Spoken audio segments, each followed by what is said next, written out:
Hello friends, आप सभी का स्वागत करता हूं आपके अपने मोबाइल चैनल पर। मैं कमलेश। फ्रेंड्स, आज के इस वीडियो में आप सीखेंगे कि एक्सेल में अगर आपके पास कोई प्रोडक्ट है तो उसका आप कैसे एक्सपायरी डेट कैलकुलेट कर सकते हैं। तो फ्रेंड्स, आज मैं आपको बहुत ही सिंपल और आसान तरीके से समझाऊंगा कि अगर आपके पास कोई प्रोडक्ट है या कोई ऐसा किसी स्टार्ट डेट है, उसकी एंड डेट है हमारे पास, तो उसके बेस पर आप कैसे एक्सपायरी डेट को कैलकुलेट कर सकते हैं।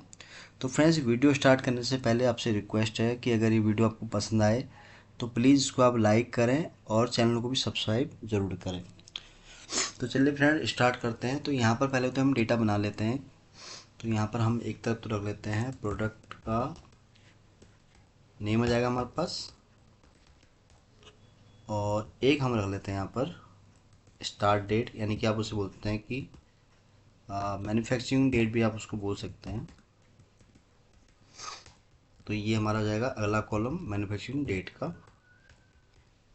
और यहाँ पर आएगा हमारा एक्सपायरी डेट।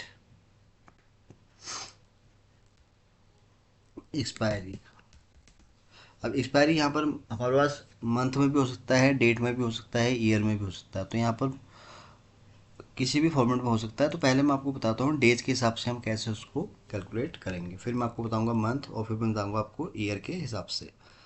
तो फॉर एग्जांपल, अब जैसे मैं बता रहा हूँ आपको डेज के हिसाब से, तो ये तो बड़ा सिंपल है। तो ये कैसे हम इसको करेंगे, तो ये मैं आपको बता देता हूँ। तो यहाँ पर 3-4 प्रोडक्ट का हम ऐसे डेटा बना लेते हैं रैंडमली। तो ये हो गया हमारे पास तीन, यहाँ पर हमारे पास हेडर हो गए हैं। प्रोडक्ट नेम हो गया, मैन्युफैक्चरिंग डेट हो गया, और एक्सपायरी डेज। अब एक्सपायरी डेज यहाँ पर हम रख लेते हैं, डेज के हिसाब से बताऊंगा, फिर आपको मैं बताऊंगा मंथ के हिसाब से, फिर मैं बताऊंगा आपको ईयर के हिसाब से। तो प्रोडक्ट यहाँ पर हम रेंडमली यहीं से कुछ ले लेते हैं प्रोडक्ट। जैसे एक प्रोडक्ट में ये ले लेता हूँ यहाँ पर, और एक प्रोडक्ट हम यहाँ ले लेते हैं ये वाला।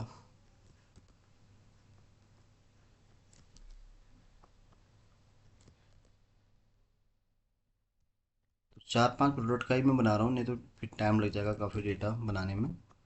जस्ट बेसिक आपको समझ में आ जाए, बस यही मेरा एफर्ट है।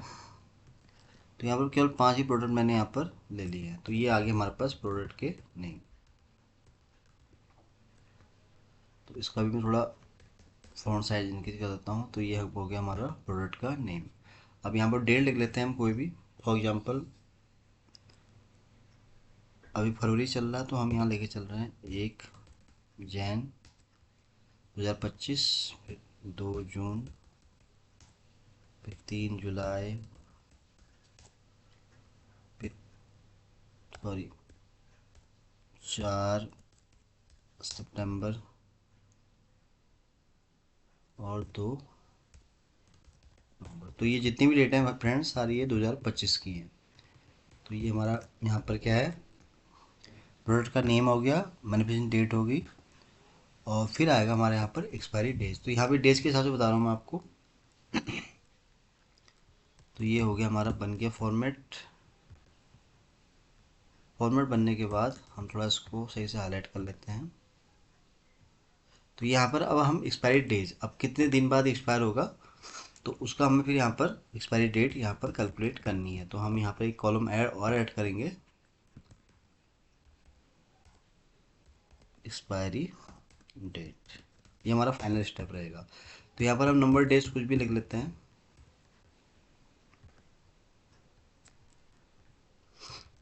यहाँ पर हम 30, 60, 90, 30, 60। तो ये मैंने कुछ यहाँ पर डेज मैंने रेंडमली यहाँ पर इसके हिसाब से यहाँ पर इंटर कर दिए हैं, क्योंकि मैं अभी डेट के हिसाब से बता रहा हूँ। फिर मैं आपको बताऊँगा मंथ के हिसाब से आप कैसे इसको एक्सपायरी डेट को यहाँ पर कैलकुलेट कर सकते हैं।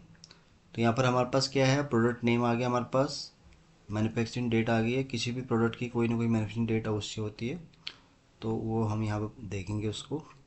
और देन यहाँ पर हमारे पास है फिर एक्सपायरी डेट। अब इसको आप कैसे इसका एक्सपायरी डेट कैलकुलेट करेंगे, उसका सिंपल है फ्रेंड्स। आपको इक्वल टू करना है, जो डेट आपकी मैन्युफैक्चरिंग डेट है उसमें आपको प्लस कर देने हैं इन डेज को। तो ये देखिए, यहाँ पर हमारे पास एक्सपायरी डेट का ये कॉलम यहाँ पर ऐड होके आ गया है। तो यहाँ पर आप चाहें तो उसको इससे भी हाईलाइट कर सकते हैं। तो ये देखिए एक तरीका तो सिंपल ये था फ्रेंड, जो मैंने आपको बताया कि अगर आपके पास प्रोडक्ट नेम है, उसका मैन्युफैक्चरिंग डेट है, तो वहाँ पर डेज आपका नंबर ऑफ डेज हैं, तो उसको आप इस तरह से सिंपल यहाँ पर कैलकुलेट कर सकते हैं। तो ये आपको यहाँ पर एक्सपायरी डेट इस तरह से यहाँ पर मिल जाएगी। तो ये तो था एक्सपायरी डेट डेज के अकॉर्डिंग। अब हम बात कर लेते हैं मंथ के हिसाब से। तो मंथ हम कैसे निकालेंगे, जैसे हमने इसको यूज किया है तो थोड़ा इसमें डिफरेंट है। अब कैसे इसको हम करेंगे, चलिए इसको हम सीख लेते हैं। फॉर एग्जांपल अभी जैसे हमारे पास यहाँ पर हम इसको लग रहा है कि नेक्स्ट मंथ में ये एक्सपायर होगा। फॉर एग्जांपल हम यहाँ ले रहे हैं नेक्स्ट मंथ। तो सभी के लिए मैं इक्वल कर देता हूँ यहाँ पर, क्योंकि मंथ की बात कर रहा हूँ। तो मंथ के हिसाब से अगर हमारे पास यहाँ कोई डेट नहीं है, लेकिन हमें इसका फिर भी एक्सपायरी यहाँ कैलकुलेट करना है, तो उसके लिए हम यहाँ कौन सा फंक्शन यूज़ करेंगे। तो यहाँ पर आपको फ्रेंड्स फंक्शन यूज़ करना है, ई डेट फंक्शन आपको यूज करना है। सिंपल सा फंक्शन है। तो कैसे इसको यूज करेंगे आप तो यहाँ पर आपको टाइप करना है EDATE bracket open start date. तो यहाँ पर जैसे मैं बता रहा था कि अब यहाँ पर ई डेट फंक्शन क्या करता है, ये तो हमारा वो डेट हो गया, मैंशन डेट मैंने यहाँ ले ली। अब जितने भी आपको मंथ इसमें ऐड करने हैं, फॉर एग्जांपल आपको 6 मंथ 5 मंथ 10 मंथ, जितने भी मंथ हैं वो अपने हिसाब से आप यहाँ पर ऐड कर सकते हैं, क्योंकि हम अभी बात कर रहे हैं यहाँ पर नेक्स्ट मंथ की, यानी कि करंट मंथ जैसे अभी 1 जनवरी 2025 है। तो यानी कि मैं चाह रहा हूँ कि एक मंथ इसमें ऐड होने के बाद इसकी एक्सपायरी डेट यहाँ पर कैलकुलेट हो जाए, यानी कि इसकी जो डेट आएगी वो आएगी फरवरी मंथ की।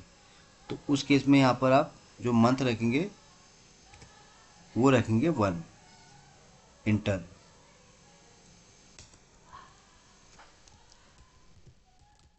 तो ये डेट हमारे पास यहाँ पर निकल के आ गई है। तो सारी ये देखिए एक्सपायरी डेट हमारे पास इस तरह से आ गई, यानी कि हमने क्या लिया था कि अगले मंथ में जो है इसकी जो एक्सपायरी है डेट वो हमारे पास कैलकुलेट होके आ जाएगी। तो ये मैंने आपको दूसरा तरीका बताया मंथ के हिसाब से। अब हम बात करते हैं यहाँ पर ईयर के हिसाब से, कि अगर हमारे पास ईयर के हिसाब से अगर हमें इसको कैलकुलेट करना है तो कैसे हम इसको कैलकुलेट करेंगे। तो ये पहले मैंने डेज का बताया, अब हम बताते हैं यहाँ पर ईयर के हिसाब से। तो ईयर भी मैं अभी यहाँ पर कोई भी रैंडमली आपको 1 ईयर के हिसाब से बता रहा हूँ। फॉर एग्जांपल ये आफ्टर 1 ईयर बाद ये प्रोडक्ट एक्सपायर हो जाएंगे सारे। तो आप चाहें तो यहाँ पर और भी डेटा ऐड कर सकते हैं, जैसे 1 ईयर है, 2 ईयर है, 3 ईयर है, 4 ईयर है। तो उसको आपको कैसे करना है, फंक्शन आपका यही रहेगा, बस उसको आपको यहाँ पर उसका ईयर का नंबर देना पड़ेगा, यानी कि 1 ईयर में 12 मंथ होते हैं। तो उसके हिसाब से आप यहाँ आपको ई डेट फंक्शन ही यूज होगा, बट उसमें आपको जितने भी हमारे 1 ईयर में मंथ होते हैं उसको आपको यहाँ पर बताना पड़ेगा। तो यहाँ टाइप करेंगे हम EDATE bracket open start date. अब जितने भी मंथ हैं, जैसे हम 1 ईयर की बात कर रहे हैं तो यहाँ पर हम 12 मंथ करेंगे इंटर। तो अगर देखिए 1 ईयर के बाद जो है इसकी जो डेट आएगी 1 जनवरी 2026, 2 जून 2026, 3 जुलाई 2026, 4 सितंबर 2026 एंड 2 नवंबर 2026। तो ये मैंने आपको फ्रेंड्स 3 तरीके से बताया कि अगर आपके पास डेज में अगर कोई प्रोडक्ट का अगर किसी की एक्सपायरी है तो कैसे उसको आप इसकी एक्सपायरी डेट कैलकुलेट करेंगे, और अगर मंथ है तो कैसे उसको आपको कैलकुलेट करना है। तो मंथ के केस में आपको ई डेट फंक्शन यूज़ करना है, और ईयर के केस में भी आपको ई डेट ही फंक्शन यूज़ करना है, बट वहाँ पर आपको ईयर के हिसाब से टोटल जो नंबर ऑफ मंथ हैं वो वहाँ पर आपको इनपुट करना है। तो फ्रेंड्स आज के इस वीडियो में मैंने आपको बहुत ही आसान और सिंपल तरीके से समझाया कि अगर आपके पास प्रोडक्ट है, उसकी मैन्युफैक्चरिंग डेट है, तो कैसे आप जो है उसका एक्सपायरी जो डेट है वो कैलकुलेट कर सकते हैं। तो फ्रेंड्स आज के लिए बस इतना ही है। उम्मीद करता हूँ कि वीडियो आपको बहुत पसंद आया होगा। तो वीडियो अगर अच्छा लगा हो तो प्लीज़ इसको आप लाइक करें, शेयर करें, और चैनल को भी सब्सक्राइब ज़रूर करें, ताकि आपको इस तरह के मैं जितने भी वीडियोज़ बनाऊँ उसका आपको डेली अपडेट मिल सके। तो जल्दी ही आऊँगा आपके सामने फिर एक नई वीडियो के साथ। तब तक के लिए आप अपने आप को खुश रखें और अपना ध्यान रखें। Thank you so much.